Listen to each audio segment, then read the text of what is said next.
તમે શું કહો છો તેના કરતાં કેવી રીતે કહો છો તેના માર્ક્સ ઘણીવાર વધી જાય છે. ગૌતમ બુદ્ધ એક ઘરે ભિક્ષા લેવા માટે પહોંચ્યા. તે ઘરની મહિલાને તેના પતિએ બુદ્ધને ભિક્ષા આપવાની સખત મનાઈ કરી.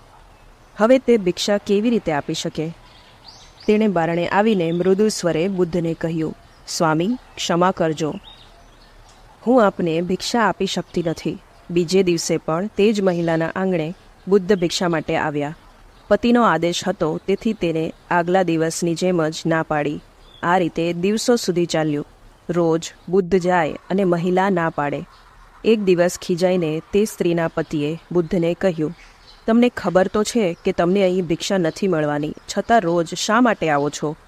ત્યારે બુદ્ધે જવાબ આપ્યો, સજ્જન, આ દેવી જે ના કહે છે તેમાં પણ એટલી બધી મૃદુતા અને મીઠાશ છે કે તે ના સાંભળવા હું રોજ આવું છું.